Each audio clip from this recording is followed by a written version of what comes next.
সকাল আমার প্রিয় বন্ধুরা। কোচবিহার জেলার ছোট্ট একটা গ্রাম থেকে আমি পিঙ্কি আর আমার ব্লগ চ্যানেলে তোমাদেরকে অনেক অনেক স্বাগত আর অনেক অনেক ভালোবাসা। তো তোমরা যে যেখান থেকে আমার ভিডিওটা দেখছো, আশা করছি সবাই তোমরা ভালো আছো, সুস্থ আছো, আর আমরাও ভালো আছি। কি করো মা? এই যে ভাত বসাইছি, বাঁধাকপি ঘন্ট বসাইছি। ভাই স্কুলে যাবে না পাশে। তো তোমাদের দাদা সকালবেলায় আজকে লোকাল বোয়াল নিয়ে আসছে। এবার মেয়ে খায় কি না এটাই চিন্তা। আমার মেয়ে আবার বোয়াল মাছ আর মাছ খেতে চায় না, জানো তো। আর এই যে কড়াইটাতে দেখো ফ্রাইড রাইস করেছে পরশু দিন রাত্রেবেলা, আমি বাড়িতে ছিলাম না, আমি তো কালকেই এসেছি বাড়ি থেকে। দেখো ফ্রাইড রাইস করেছে, কতগুলো পড়ে রয়েছে। রান্না বসিয়ে দিয়ে খেতে যাই, যা কিছু লাগে তুলে নিয়ে আসি। তো পেঁয়াজ কলি নিয়ে আসলাম, ভাজা করব। ভীষণ ভালো লাগে আমার, খুব পছন্দের একটা জিনিস। কালকে রাত্রেবেলা বাড়ি এসে দেখি বেসিনে ভর্তি বাসন, সেই বাসনগুলো সব মেজেছি কালকে রাত্রে, জানো তো। মেয়েকে আমি বলেছি যে তোর এগুলো বাসনপত্র ধোয়ার দরকার নেই, কারণ ও পিজিতে একা একা থাকে না, সমস্ত কিছু নিজে করে তারপর ওকে খেতে হয়। তাই আমি না করেছি, কারণ আগে যখন ও বাড়িতে ছিল তখন তো কাজের কথা বলতে লাগতো না। আর এখানে দেখো রোদ্রে দিয়েছি চালের থেকে গুঁড়ো। বাড়িতে নাই না, প্রচুর কাজ জমে গেছে। রান্নাঘরে প্রচুর বাসন, রান্নাঘর আজকে সব সার্ফ দিয়ে পরিষ্কার করলাম। মানে আমি বাড়িতে না থাকলে যা অবস্থা হয় বাড়ির। তো এখন চালের গুঁড়াগুলো রোদ লাগুক, একটু পরেই পিঠাটা বানাবো। তো তার আগে ঠাকুর পূজাটা কমপ্লিট করে তারপর পিঠা বানাতে বসবো। তো মানে দম পাচ্ছি না, সকাল থেকে প্রচুর কাজ করেছি আজকে, জানো তো। ওই বোয়াল মাছটাও রান্না করলাম, মেয়ে তো খেতে চাইছে না, দেখি কি করে এখন দুপুরবেলা খায় কি না। তো এত টাকার মাছ নিয়ে আসলো, মেয়ে যদি না খায় তাহলে তো মানে কি বলবো। ওর বাবাকে বলছিলাম যে আমাদের খেতে ফুলকপি হয়েছে, তুমি কাতল মাছ নিয়ে আসো, কাতল মাছ দিয়ে ফুলকপি আলুর ঝোল করি, মেয়ের ভীষণ পছন্দ। তো ও তো বোয়াল মাছটা পছন্দ করে না, কিন্তু বোয়াল মাছটা লোকাল জন্যই ওর বাবা নিয়ে আসছে। তো দেখি এখন দুপুরবেলা খায় কি না।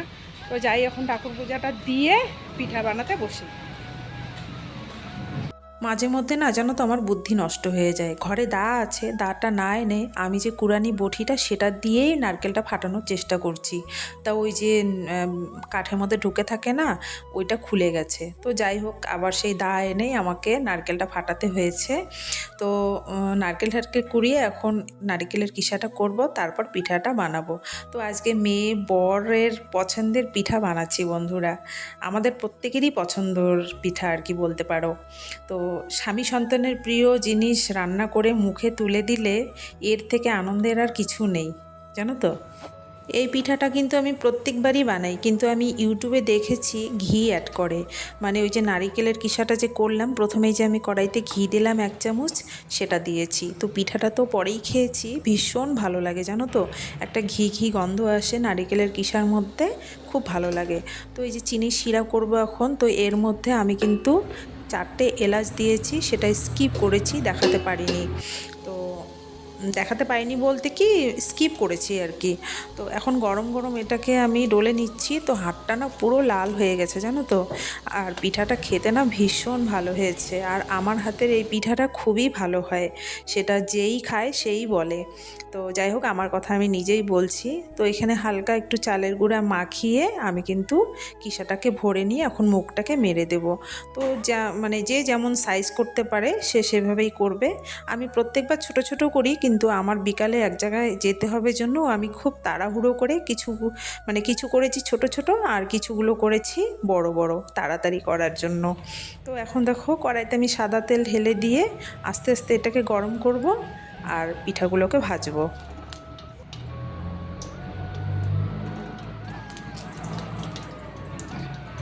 তো আমি আজকে কি পিঠা বানাচ্ছি সেটা কিন্তু আমি বললাম না। তোমরা যদি দেখে বুঝতে পারো তাহলে আমাকে অবশ্যই কিন্তু কমেন্টে জানিও যে এটা কি পিঠা। হ্যাঁ, দেখে সবাই বুঝতে পারবে এটা কি পিঠা। তো ভিডিওটা কেমন লাগলো বন্ধুরা অবশ্যই জানিও। আর যারা যারা এখনও আমার চ্যানেলটাকে সাবস্ক্রাইব করোনি, ঝটপট চ্যানেলটাকে সাবস্ক্রাইব করে নিয়ে আমার পাশে থাকো। তো তোমাদের অনেক অনেক ভালোবাসা রইলো আমার এই ভিডিওটা দেখার জন্য। একটা একটা সময় যখন ছিল তখন আমি না রান্না করতে পারতাম না পিঠা বানাতে পারতাম। আজকে আমি সব কিছুই পাই জানো তো।